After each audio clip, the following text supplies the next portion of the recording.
KP's Kingdom, cooking with KP, and today I'm going to show you how to make these amazing pasties using leftovers. Yep, that is right, it is bin night and I don't want to waste anything that I've got left in the refrigerator. As you can see, I've got a whole arrangement of leftovers that I've taken out of the refrigerator. Let's start making up this incredibly massive concoction, and it tastes really tasty. So I've got some leftover crinkle fries. I'm just going to cut these up into little pieces. It doesn't matter what you have in the refrigerator, you can actually do that with this sort of method. Right, I'm just going to cut these little fries up into nice little tiny chunks like that. Really simple. And crinkle fries, yep, they're definitely my favorite. So I've got some leftover cabbage salad that I cooked actually the night before. No point wasting that. Really good healthy cabbage. I'm just going to run my knife through that really basically just like that and keep my left hand out of the way. If you're a first time viewer, yes, I do have multiple sclerosis, and with my left hand it's very easy to get damaged. Okay, and when I say damaged, I mean, yeah, I've tried to cut my fingers off with it. Alright, I'm just going to cut the sausage up, and make sure you cut the sausage and not your fingers. We're just going to dice these up really roughly, okay, just like that. And they're a chicken sausage. It doesn't matter what the sausage is, it doesn't matter what the meat is. Okay, we're just going to give those a rough chop up, because what we're going to do is we're going to turn all of these leftover meats into a mince. So here we've got some leftover southern fried chicken. Alright, we're just going to cut these up and dice these up into nice little chunks as well, just like that.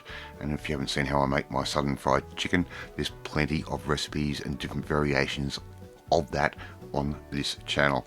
Okay, so very simple. Doesn't matter what chicken you've got left over, whether it be a roast chicken, you can just use this particular sort of method. So I'm going to cut these up into nice little chunks, and that's basically just to give our food processor a little bit of an easier time. Alright, make sure we get everything all together. Now what I'm going to do is get my little food processor, and we're simply going to just, in little batches, we're just going to mince this up and make it into a nice little filling. Alright, so just put those straight in like that, and make sure you get them on the bench, put them back in the food processor, otherwise you are not doing it right.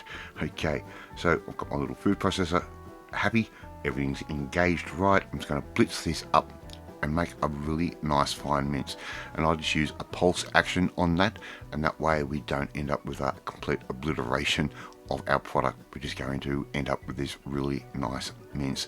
Okay, there's a little bit of texture to it, as you can see, and by using your leftover sausages, they put a lot of really good seasonings into those, so we don't really need to add a lot in the way of seasoning to that.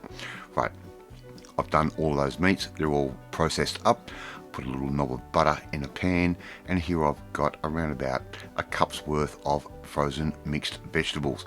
Now, whatever frozen mixed vegetable that you like, use that. This one is a little bit unique. It actually has a little bit of cauliflower and broccoli stalk and celery stalk in it, and it just gives a great flavour. I'm just going to put that straight in on top of all of that, just like that. Okay, now we're going to add in some freshly ground black pepper just to give it a little bit of spice to it. Okay, and it's going to really bring things up. Now just bear in mind, whatever you do, take in consideration of what salt your meat had. I'm adding in here a little bit of onion powder. All right, that's a low salt or a no salt product that can go straight in over the top, around about 2 teaspoons worth for this quantity. And I'm going to add in a little bit of Worcestershire sauce or Worcester sauce, however you want to say it, a little bit of Liam Perrins. Right, we're going to give that a bit of a mix, and that Liam Perrins is going to give it a little bit of a beefy type flavour. We've used so much chicken in this dish already, so just mix all of that up, get everything incorporated. It's going to take a little bit of elbow grease, but don't worry about that. Now every now and then what I will do, I'll take a little spoonful out, check it and see what seasoning it does need. I'm going to add in a little bit of ground white pepper just for a little bit of heat, and it did need a little bit of salt, so I'm just going to give that a little bit of salt over the top. Okay, I'm going to mix that through once more, and now we're ready to start making our pasties. So here I've got some store-bought frozen puff pastry. I kept this in the refrigerator or the freezer at all times. I've got 2 little bowls that are going to work perfectly side by side diagonally. I'm going to press those down just with a bit of firm pressure, and that is going to leave a little indentation on our pastry. So we know what our circles are like. We're going to get a maximized yield out of this piece of pastry. I'm just going to use a little paring knife and go around those indentations, just like I am doing right there. Take your time. Don't be afraid of how long it takes you. Just take your time. You won't make a mistake, and more importantly, you won't hurt yourself. These little knives that I have are incredibly sharp. Alright, so we're just going to trace those around just like that, and all we need to do now is separate those pieces of pastry straight off its backing paper, because we don't want to cook that backing paper. As I've said before, I've tried doing that. It does not taste good at all and leaves the oven in a mess. Right, there's our little pieces of pastry all cut out. Now I'm laying down a piece of baking paper just to keep things a little bit easier for me to spin around and move if I need to.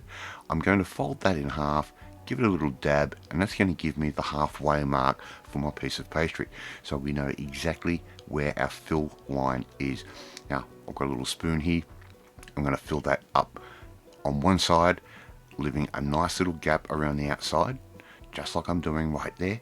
And just be careful that you don't overfill these, please. So I'm just going to put that straight in like that. I'm going to fold that pastry straight over like that, and I'm going to give it just a brief press down just with my thumb or my fingers, and that'll just get things started to stick together. Alright, what we want to do now is we want to make sure these are going to stick together. Sometimes I use a crimping method. This time I'm just going to use the back of a fork and press the pastry together just like that, and it's going to give it a really nice decorative edge as well, and we're maximizing our yield of pastry again. Alright, we'll put that aside. Keep going with the rest of your little pasties that we're making up. I just keep going through, and I'm going to end up making around about 6 pasties in this batch. I'm going to reserve some of that filling for another recipe. Alright, so there they are, all lined up on a baking tray on some baking paper. I've got a little bit of egg wash, which is simply a beaten egg with a dash of water in there, and mix that through, and that's going to make these go beautiful golden brown and crunchy. Alright, so just get a paintbrush, put that on. If you want to use a proper pastry brush, by all means do so. You're going to pay big dollars for it.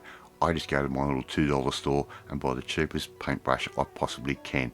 Right, they're going to go in the oven, 180 degrees, around about 30 to 35 minutes, and before you know it, there they are, beautiful golden brown leftover pasties. I'd love to see you try and make this one at home. It is so simple to do.